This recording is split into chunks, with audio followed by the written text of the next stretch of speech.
অর্থনৈতিক ইতিহাসে খুব কম সিদ্ধান্তই আছে যা একই সঙ্গে বাণিজ্য, বিনিয়োগ ও কূটনৈতিক বাস্তবতাকে এক সুতোয় গেঁথে দিয়েছে। জাপানের সঙ্গে অর্থনৈতিক অংশীদারিত্ব চুক্তি বা ইপিএ ঠিক তেমনই একটি সিদ্ধান্ত। এটি শুধু একটি বাণিজ্যিক সমঝোতা নয়, বরং বাংলাদেশের ভবিষ্যৎ অর্থনৈতিক অভিযাত্রার দিক নির্দেশনা। এলডিসি উত্তরণের দ্বারপ্রান্তে দাঁড়িয়ে বাংলাদেশ বুঝতে পেরেছে শুল্ক ছাড়ের সুবিধা চিরস্থায়ী নয়। বাজার ধরে রাখতে হলে কাঠামোগত চুক্তি দরকার। জাপান বিশ্বের অন্যতম প্রযুক্তি ও বিনিয়োগ শক্তিধর দেশ। তার সঙ্গে এই ইপিএ বাংলাদেশের জন্য একটি পরীক্ষিত উন্নয়নের মডেলের দরজা খুলে দিচ্ছে। প্রথমবারের মতো কোনো উন্নত দেশের সঙ্গে ইপিএতে যাওয়ার মানে বাংলাদেশ নিজেকে আর শুধু সহায়তা প্রার্থী দেশ হিসেবে দেখছে না, বরং সমান অংশীদার হিসেবে প্রতিষ্ঠিত করতে চাইছে। এই চুক্তির পেছনে আছে দীর্ঘ দর কষাকষি, নীতিগত প্রস্তুতি ও রাজনৈতিক সদিচ্ছার সমন্বয়, যা বাংলাদেশের অর্থনৈতিক পরিণতিকে এক নতুন স্তরে নিয়ে যাওয়ার ইঙ্গিত দিচ্ছে।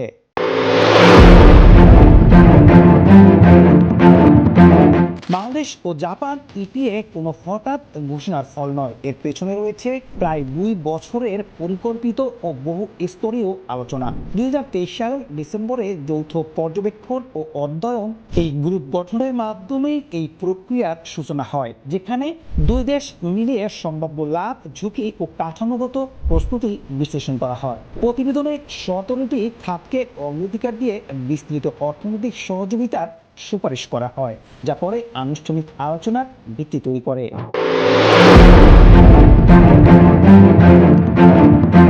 2024 সালের মার্চে ইপিএ নিয়ে আনুষ্ঠানিক নেগোসিয়েশন শুরু হয় এবং ঢাকায় প্রথম রাউন্ড অনুষ্ঠিত হয় মে মাসে। রাজনৈতিক পরিবর্তন ও প্রশাসনিক বাস্তবতার আলোচনায় কিছু সময়ের জন্য স্থগিত হলেও অন্তর্বর্তী সরকার দায়িত্ব নেওয়ার পর আলোচনায় নতুন গতি আসে। ঢাকা ও টোকিওতে একাধিক রাউন্ড আলোচনার পর অবশেষে টোকিওতে শেষ দফার বৈঠকে খসড়া চূড়ান্ত হয়। এই পুরো প্রক্রিয়ায় বাংলাদেশের জন্য বড় চ্যালেঞ্জ ছিল অভিজ্ঞতার ঘাটতি, কারণ এর আগে কোনো উন্নত দেশের সঙ্গে এমন গভীর অর্থনৈতিক চুক্তি হয়নি। তবুও সরকার ও সংশ্লিষ্ট সংস্থাগুলোর সমন্বিত প্রচেষ্টায় এই কঠিন পথ সফলভাবে অতিক্রম করা সম্ভব হয়েছে।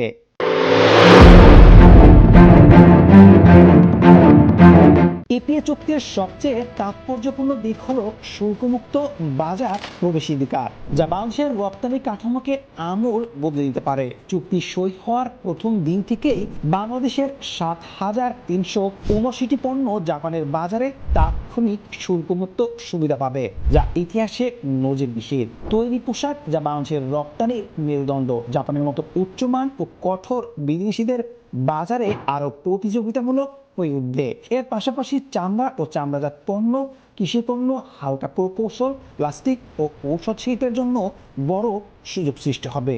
অন্যদিকে জাপানের 1039টি পণ্য বাংলাদেশের বাজারে শুল্কমুক্ত প্রবেশাধিকার পাবে, যা দেশীয় শিল্পের জন্য চ্যালেঞ্জ তৈরি করলেও একই সঙ্গে প্রযুক্তি ও মান উন্নয়নে চাপ সৃষ্টি করবে।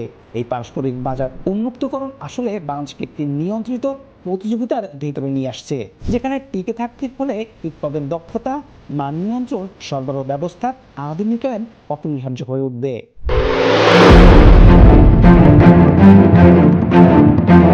এই ইপিএ কেবল পণ্যের মধ্যে সীমাবদ্ধ নয়, এর সবচেয়ে গভীর প্রভাব পড়বে সেবা খাত ও বিনিয়োগ কাঠামোয়।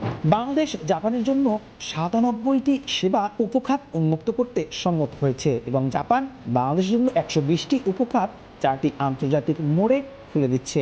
এর অর্থ আইটি প্রকৌশল, লজিস্টিক, স্বাস্থ্যসেবা, শিক্ষা ও পেশাদার সেবায় জাপানি বিনিয়োগ ও প্রযুক্তির প্রবাহ সহজ হবে। এতদিন বাংলাদেশে জাপানের মোট বিনিয়োগ ছিল মাত্র $500 মিলিয়ন, যা বৈশ্বিক পরিসরে অত্যন্ত নগণ্য। এর অন্যতম কারণ ছিল বিনিয়োগের জন্য একটি নির্ভরযোগ্য ও দীর্ঘমেয়াদী কাঠামোর অভাব। ইপিএ সেই শূন্যতা পূরণ করেছে, যেখানে বিনিয়োগ সুরক্ষা, নীতিগত স্বচ্ছতা ও বাজারে প্রবেশাধিকার একসঙ্গে নিশ্চিত হচ্ছে। এর ফলে বাংলাদেশ শুধু উৎপাদন কেন্দ্র নয়, ধীরে ধীরে আঞ্চলিক সাপ্লাই চেইনের একটি গুরুত্বপূর্ণ অংশে পরিণত হওয়ার সুযোগ পাবে।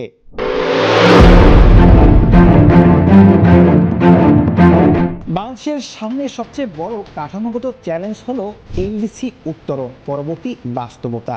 উন্নয়নশীল দেশে উত্তরণের সঙ্গে সঙ্গে শুল্ক ছাড়, কোটা সুবিধা ও বিশেষ বাণিজ্যিক সুবিধাগুলো ধীরে ধীরে হারিয়ে যাবে। এই প্রেক্ষাপটেই ইপিএ বাংলাদেশের জন্য একটি প্রতিরক্ষামূলক অর্থনৈতিক হাতিয়ার। জাপানের মতো বড় বাজারে শুল্কমুক্ত প্রবেশাধিকার নিশ্চিত করা মানে রপ্তানি আয়ের স্থিতিশীলতা বজায় রাখা। একই সঙ্গে এটি আন্তর্জাতিক বাজারে বাংলাদেশের বিশ্বাসযোগ্যতা বাড়াবে, কারণ ইপিএ মানে হলো নিয়ম ভিত্তিক পূর্বানুমেয় বা দীর্ঘমেয়াদী বাণিজ্যিক সম্পর্ক। ভিয়েতনামের সঙ্গে তুলনা করলে দেখা যায় দেশটি 30টিরও বেশি দেশের সঙ্গে অর্থনৈতিক চুক্তির মাধ্যমে নিজেকে বৈশ্বিক উৎপাদন নেটওয়ার্কে শক্তভাবে প্রতিষ্ঠিত করেছে। বাংলাদেশ এতদিন সেই দৌড়ে পিছিয়ে ছিল, কিন্তু জাপানের সঙ্গে এই ইপিএ সেই ব্যবধান কমানোর প্রথম এবং সবচেয়ে গুরুত্বপূর্ণ ধাপ হিসেবে কাজ করবে।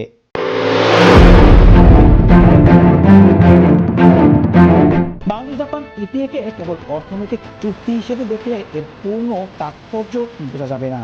এটি একই সঙ্গে একটি কূটনৈতিক ও ভূরাজনৈতিক বার্তা।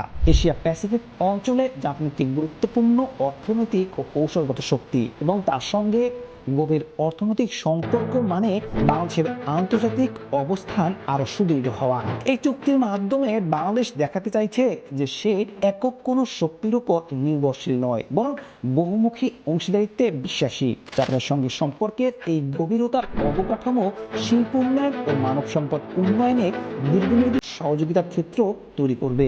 একই সঙ্গে এটি অন্য উন্নত দেশগুলোর জন্য একটি সংকেত যে বাংলাদেশ এখন নিয়মভিত্তিক ও উচ্চমানের অর্থনৈতিক চুক্তি বাস্তবায়নে প্রস্তুত।